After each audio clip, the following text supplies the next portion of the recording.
ከቁጥር 16 እስከ 18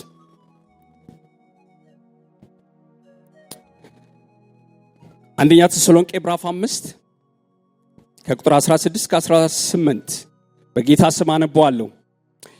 ሁል ጊዜ ደስ ይበላችሁ፣ ሳታቋርጡ ጸልዩ፣ በሁሉ አመስግኑ።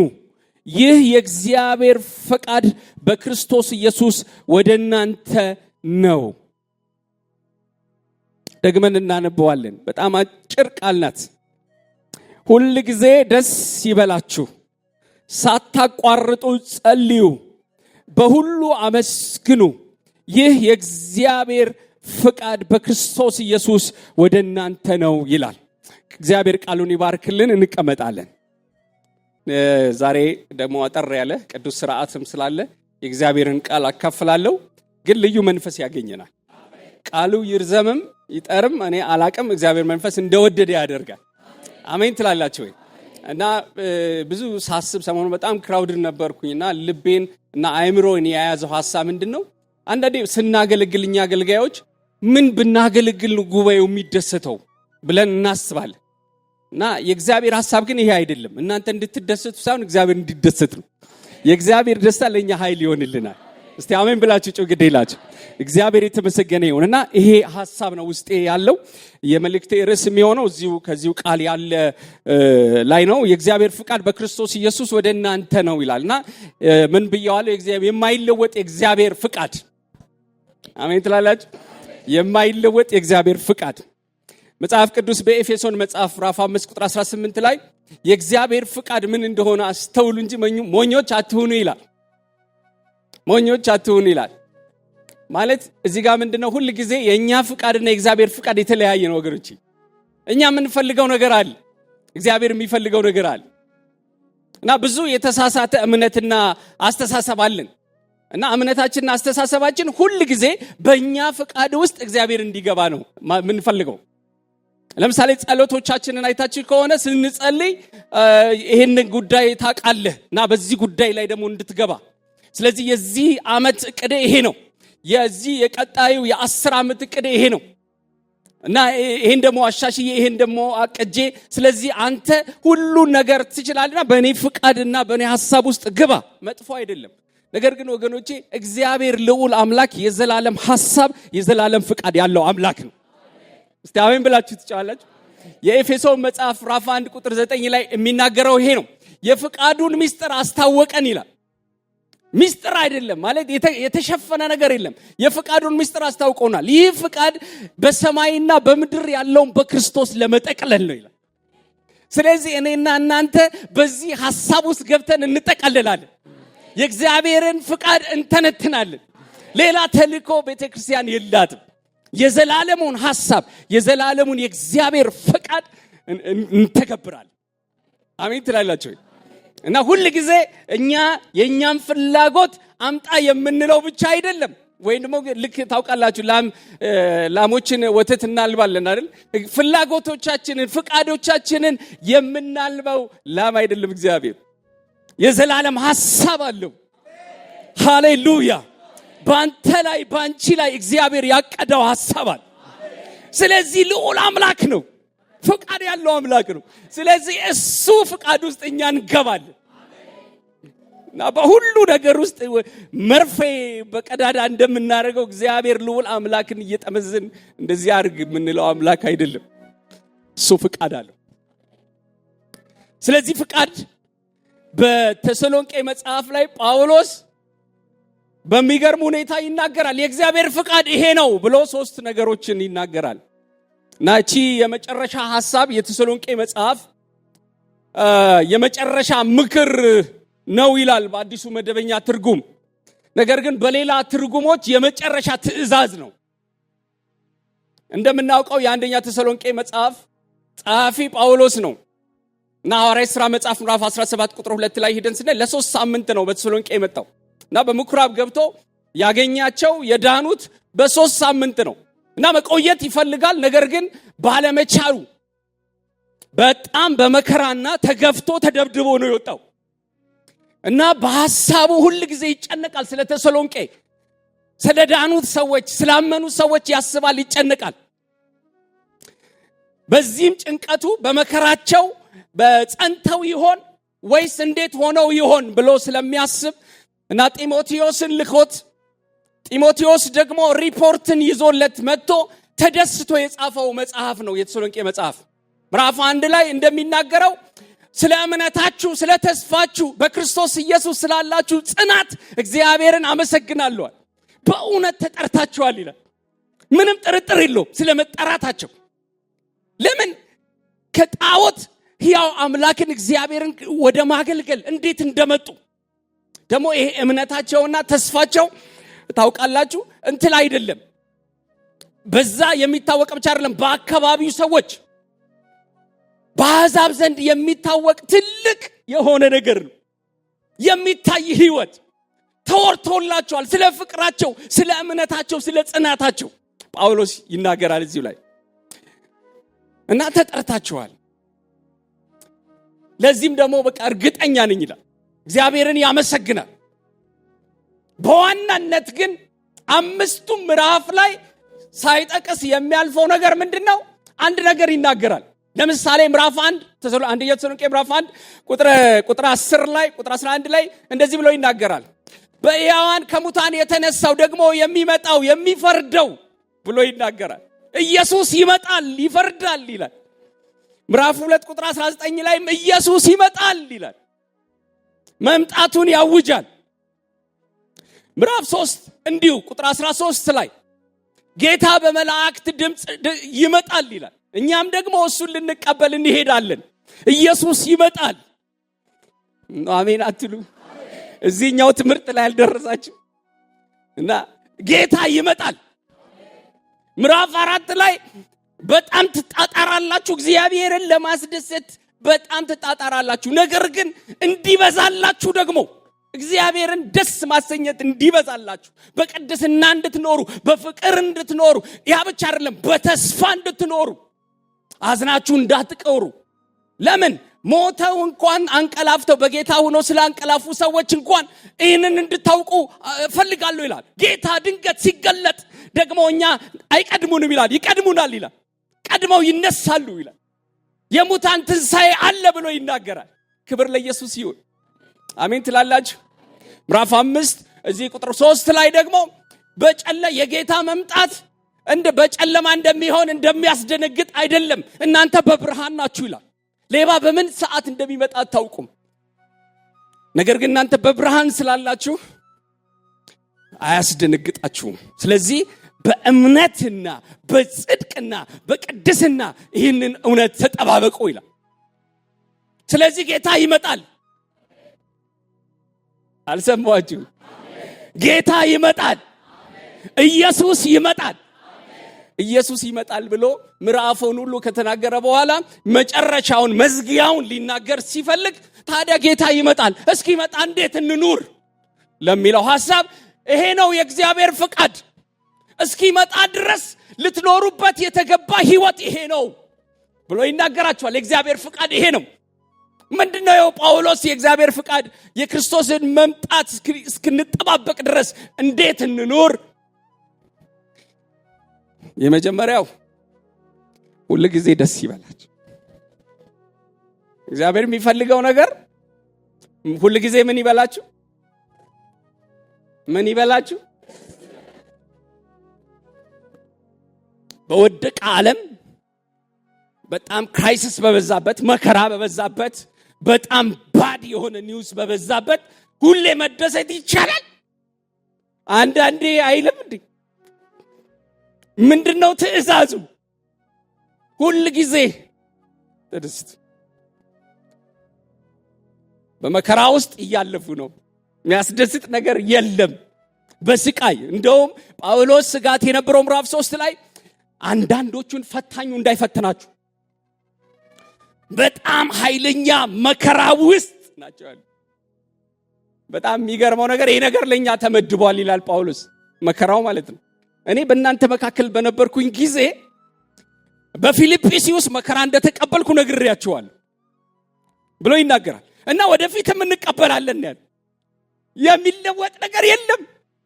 ላይኖር ይችላል። ይሄንን እንደነገርኳችሁ ተመድቦብናል። አይገርማችሁ? አንዳንድ ነገር ዛሬ ጠዋት ስጽፍ ጠዋት ተመድቦብኛል ብዬ ጻፍኩ። እጄኔ ጻፉ ፓስተር ስጽፍ ተመድቦብኝ ነው። አንዳንዱ ነገር ኦሬዲ ተመድቦብኝ ቃሉ ለቢሉ ተመድቦባችኋል። አንዳንዱ በዚህ ውስጥ ግን ይላል ሁሉ ጊዜ ደስ ይበላችሁ። በጣም ፓራዶክስ ነው። እንዴት ሊሆን ይችላል? ከመረዳት በላይ ነው አይደለ? ፊልጵስዩስ ምዕራፍ 4 ላይ ቁጥር 4 ጳውሎስ ሁሉ ጊዜ በጌታ ደስ ይበላችሁ ይላል። ደግሜ እላችኋለሁ ደስ ይበላችሁ። ደግሜ የሚለው ቃል ደግሜ ልማድ አይደለም። አይ ጳውሎስ የሆነ ኮምፎርት ዞን ሆኖ ሳይሆን አይቀርም እንደዚህ ብሎ የሚለው ልትሉ ትችላላችሁ። ጳውሎስ ኮምፎርት ዞን ውስጥ አይደለም። አራቱንም መልእክት ሲጽፍ በእስራትና በጨለማ ውስጥ ሆኖ ነው።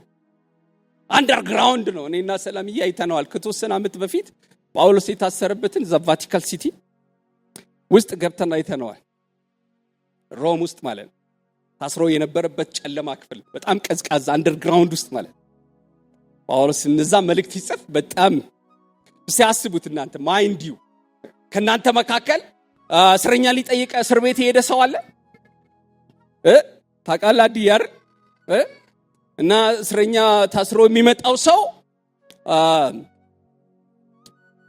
ምን ሊላችሁ ይችላል?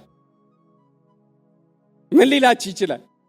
ልጠይቁት ስትሄዱ እና እኔ አይቻለሁ። ታስሬ አላውቅም፣ በህይወቴ ገጥሞኝ አያውቅም። ስለ ወንጌል ግን ወደፊት አላውቅም። እንግዲህ ታስሬ እግዚአብሔር ፍቃድ ይሁን። አሜን። በእኔ ህይወት እግዚአብሔር ፍቃድ ይሁን እና ልጠይቅ ሲሄድ እንዲህ ብለው ነው የሚመጣ ቀና ብለው ለዚህ ብለው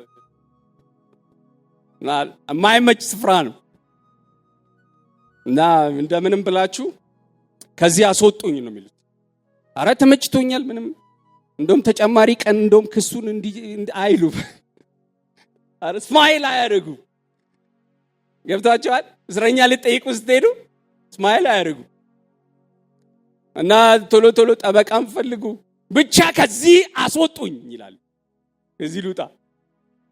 ጳውሎስ ግን ሊጠይቁት የሄዱትን እስረኞች ምን እንዳለ ታውቃለህ? በጌታ ደስ ይበላችሁ ይላል። ደግሜ እላችኋለሁ፣ በልማድ አይደለም፣ በንግግር በቃል ብቻ አይደለም፣ ደግሜ እላችኋለሁ ደስ ይበላችሁ። አራሜን በሉ ግድ ይላችሁ። አልገባችሁም? ምክንያቱም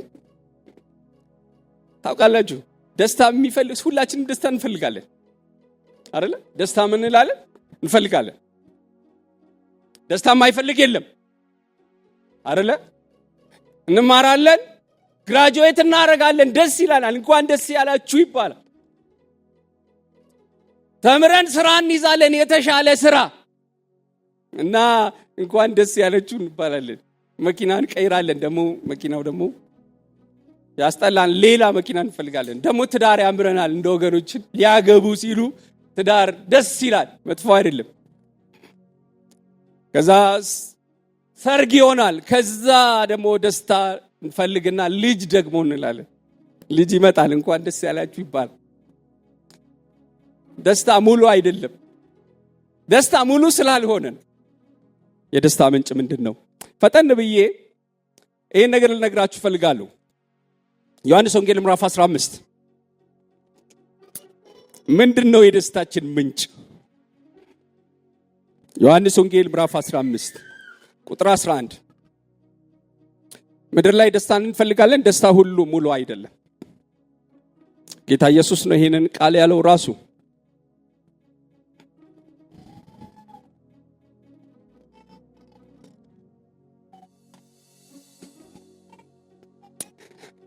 ቁጥር 11 ደስታዬ በእናንተ እንዲሆን ደስታችሁም እንዲፈጸም ይህንን ነግሬያችኋለሁ። ደስታዬ በእናንተ እንዲሆን ደስታችሁ እንዲፈጸም ይህንን ነግሬያችኋለሁ። እዚህ ጋር ሁለት ቃል አለ። ሁለት ቃል አለ።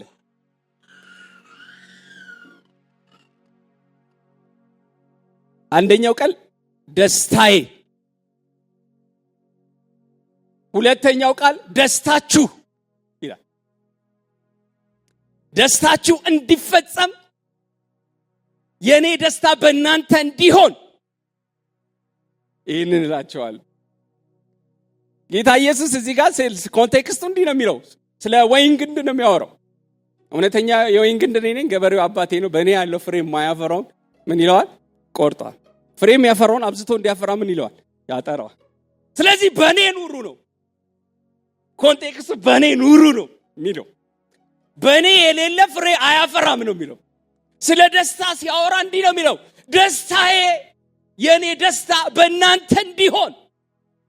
እሱ ጋር ደስታ ሙሉ አለ፣ እኛ ጋር ደግሞ ሙሉ የለም። ቀድም ያልኳችሁ ይኸው ደስታችሁ ሙሉ እንዲሆን ይህንን አልኳችሁ።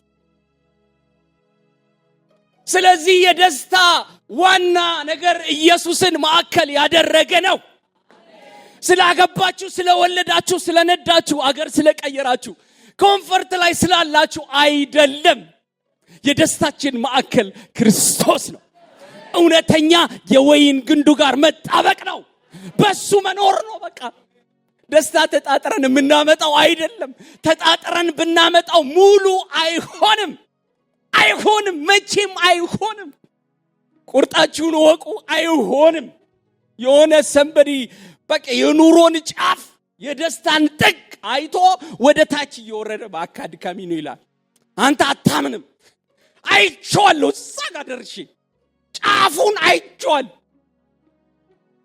አድካሚ ነው፣ ከንቱ ነው፣ የከንቱ ነው እያለ እየተመለሰ አንተ አታምን ትሮጣለህ። እስቲ በመልፋት ይመስላል፣ በመስራት ብቻ ይመስላል። ኖ አይደለም፣ በጌታ ነው። እስቲ በጌታ ነው በሉ። ታውቃላችሁ፣ የደስታችን ምንጭ ራሱ ክርስቶስ ነው።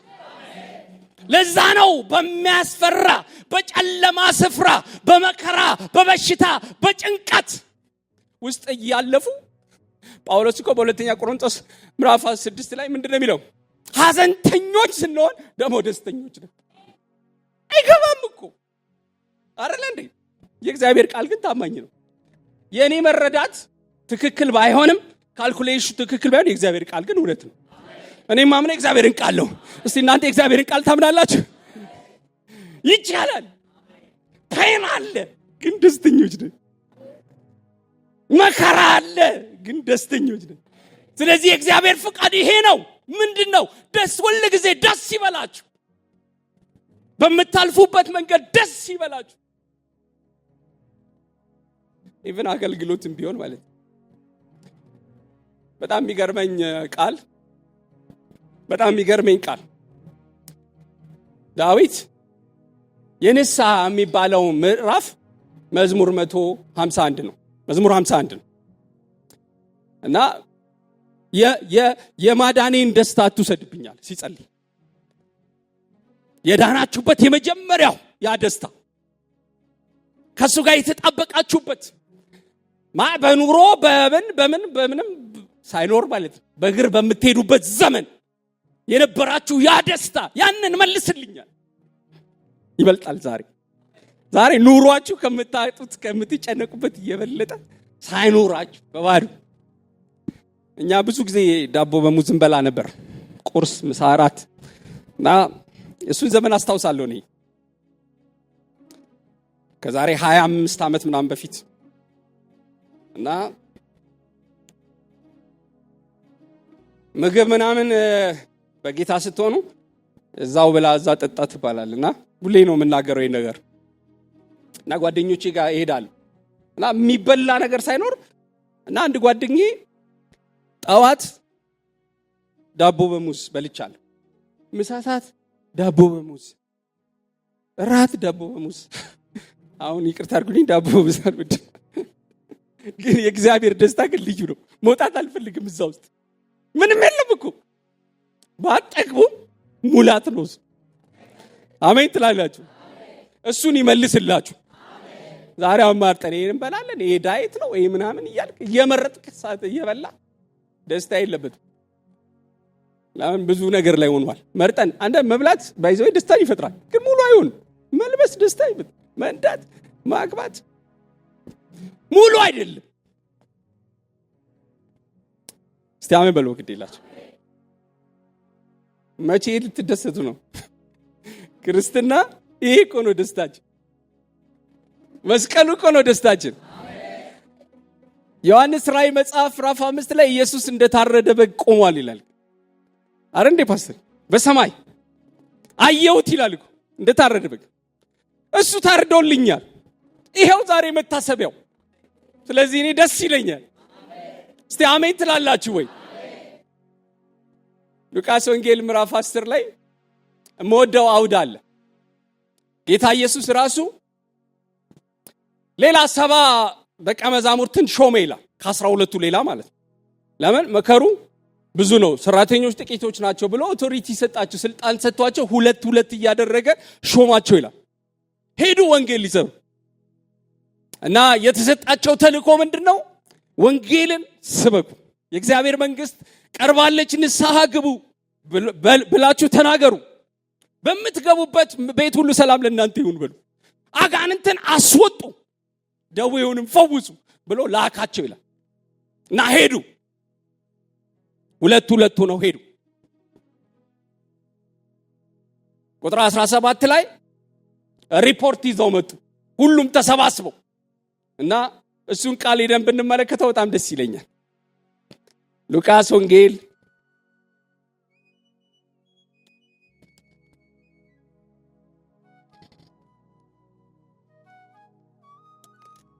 ደስ እያላችሁ ነው ወይ? ግን ቁጥር 17 70ውን በደስታ ተመለሱ ይላል። ሉቃስ 10:17 70ውን በደስታ ተመለሱ፣ ጌታ ሆይ አጋንንትስ እንኳን በስምህ ተገዝተውልናል አሉት። እንዲህም አላቸው፣ ሰይጣን እንደ መብረቅ ከሰማይ ሲወድቅ አየሁ።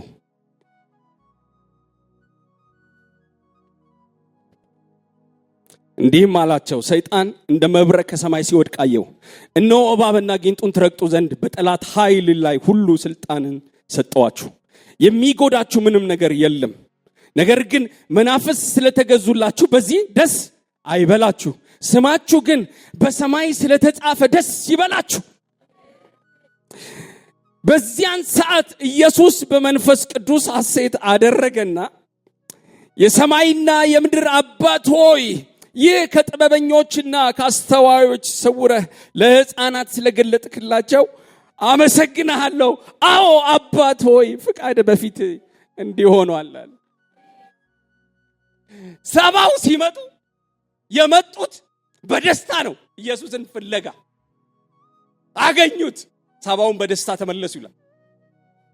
ኢየሱስን ሲያገኙት የደስታቸው ዋና ነገር፣ የደስታቸው ክላይማክስ ማለት ዋና ነገር አጋንንት ተገዙልን የሚል ነው። አጋንንት ምን አሉልን? በስም ተገዙልን። አጋንንት ነበር ልክ አጅሬ ደስታቸውን የወሰደባቸው እና ያገኙት ነገር በጣም በቃ ውጣ ሲሉት ወጣላቸው፣ ታዘዘላቸው እና የሚያስደንቅ ነው። ተደስተው መጡ ሪፖርት። ጌታ ግን በዚህ ደስ እንደውም ያለው ነገር በጣም ይገርማል። ሰይጣን ከሰማይ እንደ መብረቅ ሲወድቅ አየዋል። እናንተ ያገኛችሁት ድል፣ እናንተ ያገኛችሁት ይሄ ድል የወደቀ ነው። ጥየዋለሁ፣ ከግራችሁ በታች የወደቀ ነገር ነው የረገጣችሁት። ወደዚህ ጉባኤ ስትመጡ የወደቀ ነገር ረግጣችሁ የመጣችሁ ሰዎች አላችሁ።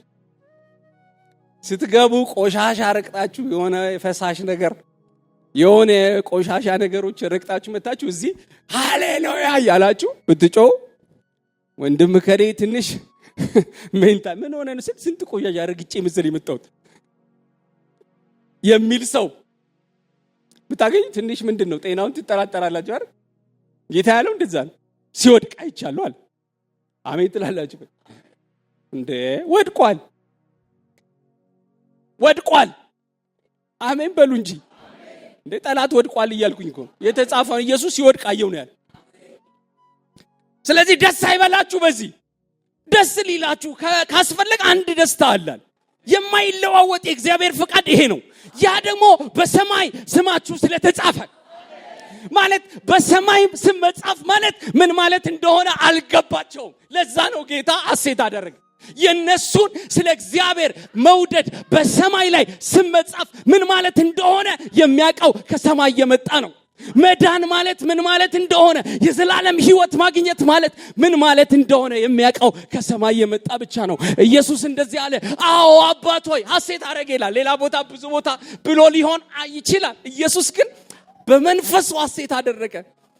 በመንፈሱ ሐሴት አደረገ። ሐሴት አደረገ ስለአንተ፣ ስለ መዳን ሐሴት አደረገ።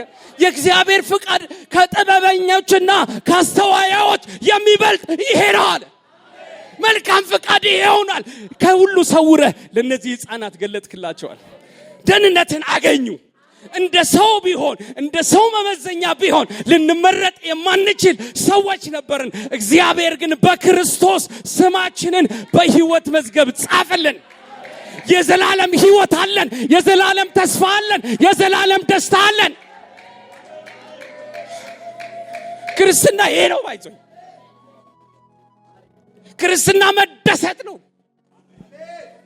በዛ ነው ዝም ብለን በቃ መዳናችንን ልጆቼ ናችሁ፣ ወድጃችኋለሁ፣ መርጫችኋለሁ፣ የኔ ናቸው ሲለን ኖርማል ሊሆን አይገባም። ኖርማል አይደለም።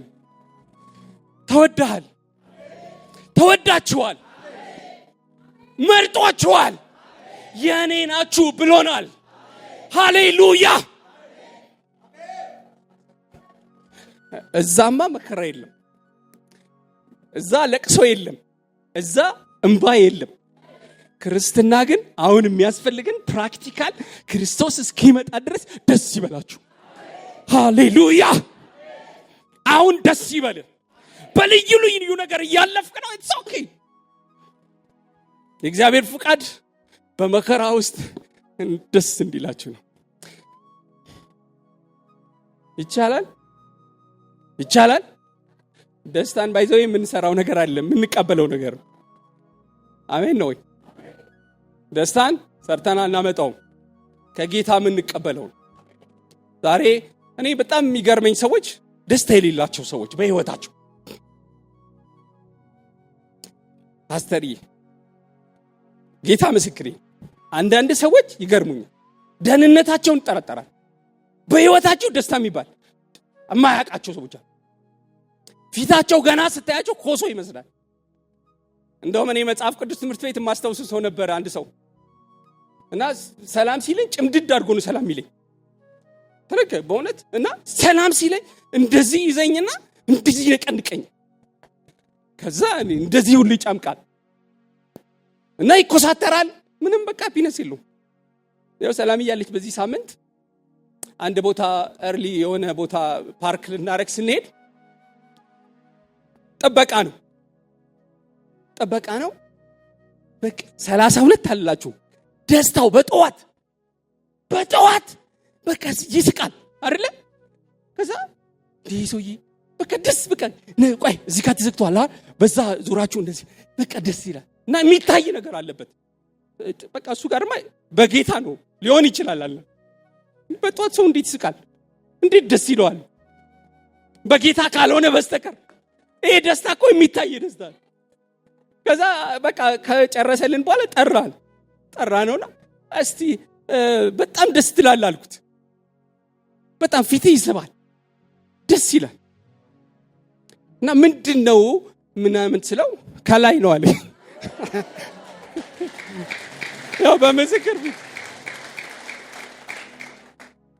ቁምጭጭ ያለ ፊቱ ማይፈታ ፓስተር ሄኒ እንደዚህ ይላል። ፊሽ ፌስ ይላል። አንዳንዴ ፊሽ ፌስ ማለት ፊሽ ይሳቅ አይሳቅ አይታወቅም። ደስ ይበለው ደስ አይበለው አላውቅም።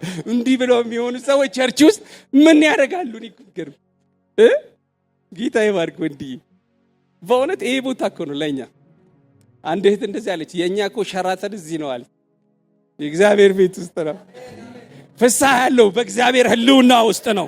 በሱ ፊት ደስ ይለናል። በሱ ህልውና ወፊት ሃሌሉያ ሃሌሉያ። ከኔ አይደለማ ዞር በል ሳቅ ይላል ኢየሱስ። አሜን ነው ወይ?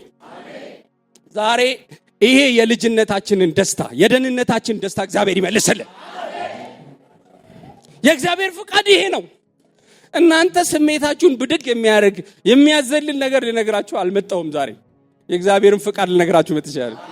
ደስ ይበላችሁ። በመከራ ውስጥ ያለፋችሁ ነው። በህመም ውስጥ፣ በፔን ውስጥ፣ በብዙ አለመመቻት ውስጥ ያለፋችሁ ነው። ደስ ይበላችሁ። ደስታችሁ ግን ሙሉ እንዲሆን የኔን ደስታ ውሰዱ ይላል። ይህንን ነው የነገርኳችሁ። በእኔ ኑሩ ነው በቃ።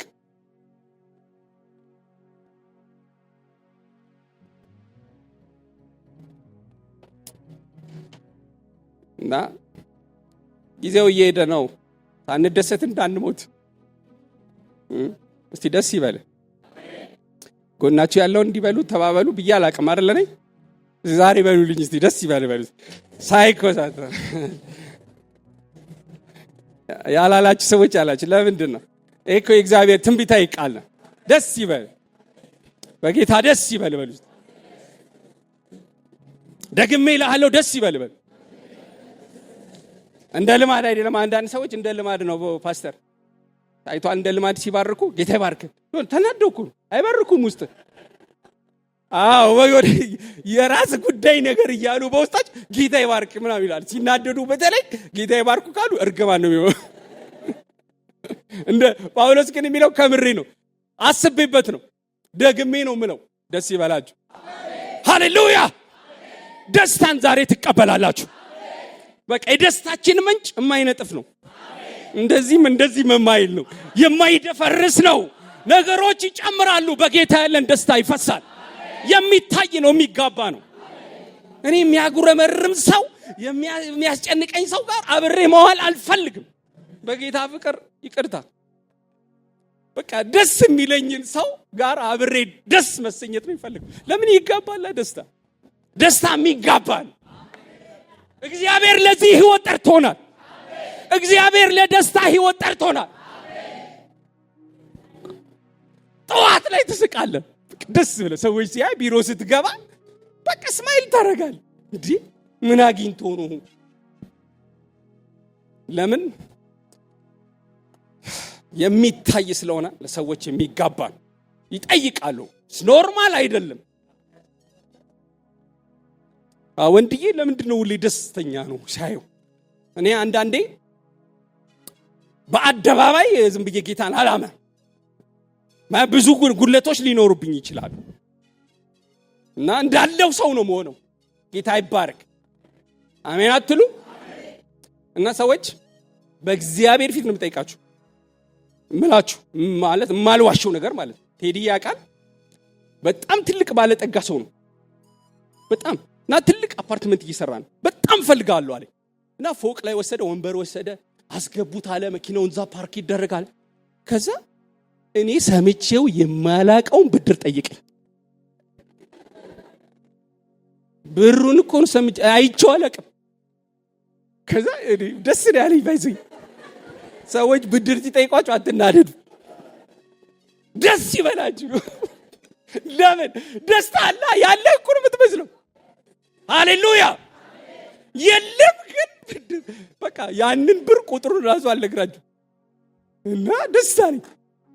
ቆይ ባለቤቴ ላማክራል።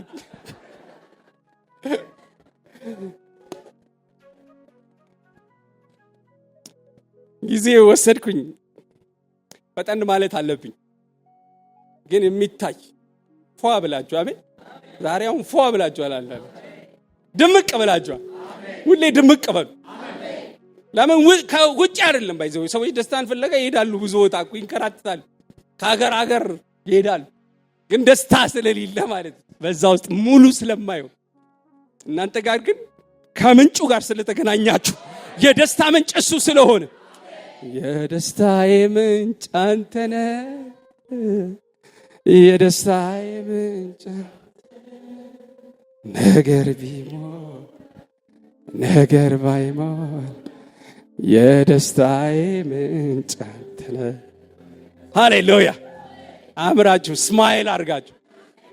በእውነት እዚህ ስማይል የማያደርግ ሰው ለብቻው መቀመጥ አለበት። ሌላ ስፔሻል ክላስ ያስፈልገዋል። ገና እንደዚህ። እግዚአብሔር የተባረከ ይሁን። የእግዚአብሔር ፍቃድ ደስ እንዲላችሁ መቼ ሁሉ ጊዜ፣ አንዳንዴ ሳይሆን ሁሉ ጊዜ ነው። ሁለተኛውና ሶስተኛውም ፈጠን ማለት አለብኝ ጊዜያችሁን እንዳልበላ። ሁለተኛው ሳታቋርጡ ጸልዩ። ይሄ እግዚአብሔር ፍቃድ ነው። ሳታቋርጡ የሚለው ሁሉንም አይነት ጸሎት ማለት 24 ሰዓት መንበርከክና መገሰጽ አይደለም። ሁሉ ጊዜ በጌታ ደስ ይበላችሁ። ደግሜ እላችኋለሁ ደስ ይበላችሁ። ገርነታችሁ ለሰው ሁሉ ይታወቅ። ጌታ ምንድነው? ቅርብ ነው። በጸሎት በምልጃ በምስጋና ለእግዚአብሔር አሳውቁ እንጂ በአንዳች አትጨነቁ። እግዚአብሔር የተባረከ ይሁን። ሁሉንም አይነት ጸሎት ውስጥ ምስጋና አለ፣ ጸሎት ውስጥ ምልጃ አለ፣ ጸሎት ውስጥ ልመና አለ። ሁሉ ጊዜ አቅርቡ እንጂ በአንዳች አትጨነቁ። ጸሎት ዝም ብሎ ቃላት መመረጥ አይደለም ወገኖች። እኔ ይመስለኝ ነበር ድሮ ብዙ መጸለይ አልችልም። አሁን ራሱ ድንገት እንደዚህ ጸልይ ምናምን ሲሉኝ እኔ ቃላት ይጠፋኝ እና አንዳንዶች መጸለይ ሞክሬ ያውቃሉ እና ቃላታቸው እንዴት ያምራል። ጥሩ ነው መጥፎ አይደለም፣ ግን እግዚአብሔርን ኢሞሽን አይቀሰቀሰው የቃላት ድርደራ ማለት ነው። በክሩቤል በሱራፌል መካከል የምትመላለስ ድምፅን ወፈር ስላደረግ ለሰው ለማይክ ደስ ይላል ሲባል ማለት አይታችኋል። እና አንዳንድ ሰዎች ወንድም እህት ለማለት ወንድም ሆይ ነው የሚል የቃል ወርዱ ራሱ ትንሽ ወፈር ሲል ሰማይ ሰንጥቆ የሚያልፍ ይመስላል። እሱን አይደለም። ማቴዎስ ወንጌል ምዕራፍ 6 ጌታ ኢየሱስ ስለ ጸሎት አስተማረ። ሉቃስ ወንጌል ምዕራፍ 11 ላይ ጌታ ማነው ደቀ መዛሙርቱ ጸልዩ ብሎ ኢየሱስ ሄደ እና በጣም የሚገርመኝ ነገር ማለት ነው ጸልዩ ብሏቸው ቀን አገልግሎት ይውልና ኢየሱስ ሌሊቱን ሙሉ ይጸልያል። ጸልዩ ብሎ ሲመለስ ተኝተዋል። 15 ደቂቃ ይጸልዩ እና አንዱ ደቀ መዝሙር ወደዋል እሱ እና ዮሐንስ ደቀ መዛሙርትን ጸሎት እንዳስተማረ ጌታ አስተምረናል። ለምን ይሄ ሰው ሌሊቱን ሙሉ ይጸልያል፣ እኛ 15 ደቂቃ መጸለይ አንችል? የዚህ ምስጢሩ ምንድነው? ጌታ ጸሎትን አስተማራቸው ይላል እና ብዙ የተቀነባበረ ቀደም ከሰዎች የለመድናቸውና የተለማመድናቸው የጸሎት ቃላቶች አይደሉም እዚህ ውስጥ ያሉት። አባታችን ሆይ በሰማይ የምትኖር ስምህ ይቀደስ። ስማችን አይልም እኮ እዚህ ውስጥ ላይ እና ገብታ ስምህ ምን ይበል? ይቀደስ። መንግስት የማን? የኛ ሳይሆን ያንተ መንግስት ትምጣ፣ ፍቃድህ በሰማይ እንደሆነች እንዲሁም በምድር ትሁን። ማለት እግዚአብሔር የሚሰማውን አይነት ጸሎት ነገረን። ደስ አይልም? ተማሪ ሊፈተን ቁጭ ብሎ መልሱን ነው የነገረኩ። በቃ ውጤት ያለው ነገር ከፈለክ ውጤታማ ጸሎት ማለት ይሄ ነው፣ እንዲህ ብለህ ጸልይ ነው የተባለ። አሜን ትላላችሁ?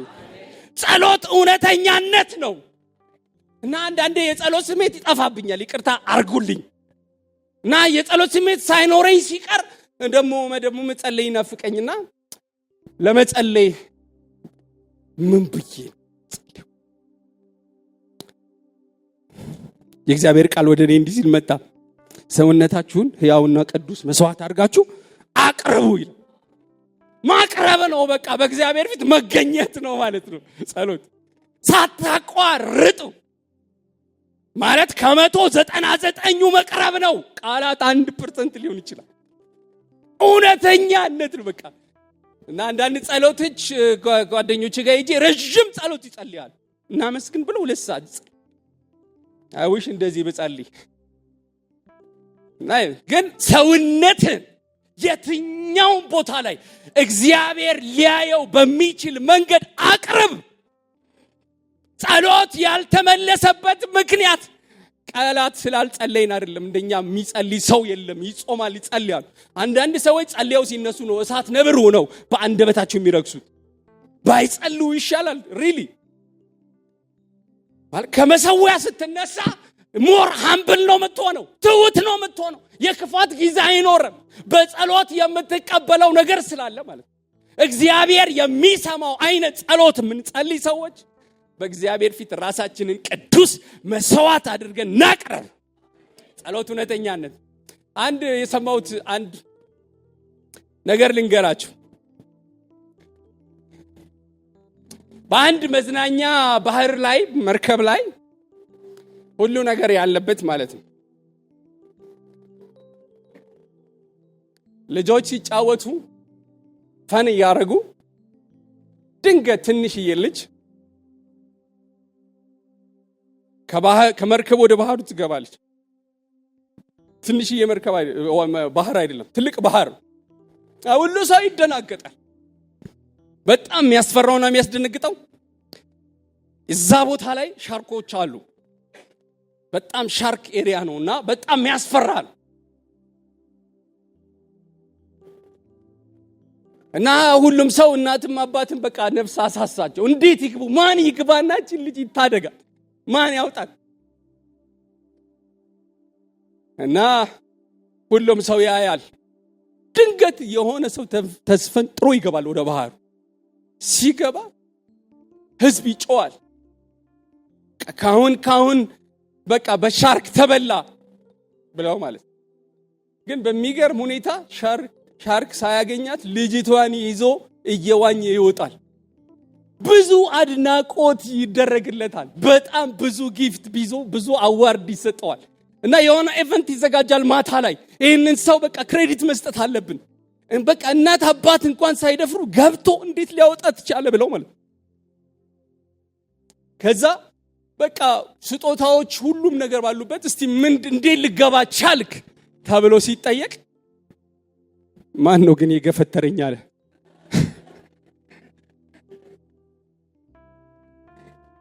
ማለት ምስጋናው መውሰድ አልፈለገም። እውነተኛው ይሄ ነው። ሰው ነው ገፍትሮት የገባው። እና እውነተኛ እንሁን። አሜን ነው ወይ? እዚህ መተን በቃ እንዲ ቫይብሬት ስላደረግን ብቻ አይደለም ህይወታችን በእግዚአብሔር ፊት። አሜን ነው። ሳናቋርጥ ሁል ቀን በጸሎት በማይመች ቦታ ላይ ጸልዩ። ሂዱ፣ ከሱ ጋር ኮሙኒኬት አድርጉ፣ ሁሌ ተገናኙ። አሜን ነው። ሳታቋርጡ። ይሄ እግዚአብሔር ፍቃድ። እግዚአብሔር ይህን ጉልበት ይስጠን ዛሬ። በዚህ ቃል ባርካችኋለሁ። በኢየሱስ አቅም ይጨመርልን ዛሬ። ሃሌሉያ። ሶስተኛውን የእግዚአብሔር ፍቃድ ይሄ ነው። ምንድነው? ጳውሎስ በሁሉ አመስግኑ። በጣም ቻሌንጅ የሚያደርገኝ ቃል ነው። ባይዘይ ከሁሉም እስካሁኑ በጣም ቻሌንጅ የሚያደርገኝ ቃል ነው።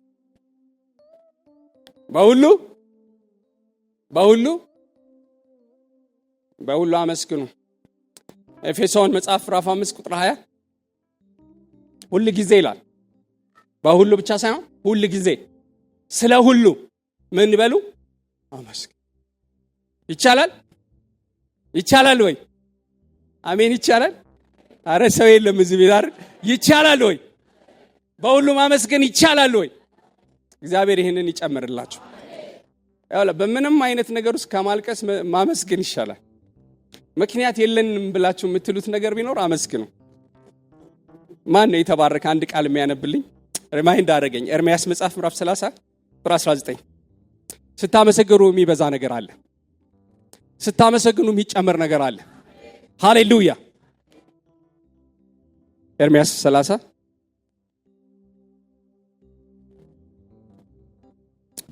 ሃሌሉያ። የእግዚአብሔር ፍቃድ ይሄ ነው። ሁሉ ጊዜ ስለ ሁሉ አመስግኑ። እሺ ኤርምያስ 30:19 መሰለኝ፣ ተሳሳትኩ። ማንም ያነብልኝ?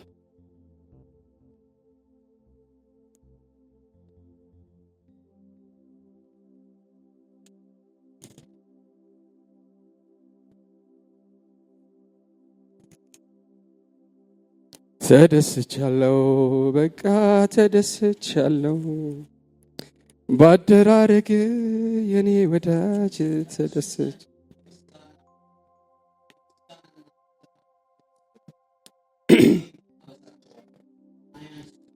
ደግማ አንብብልን አድዬ።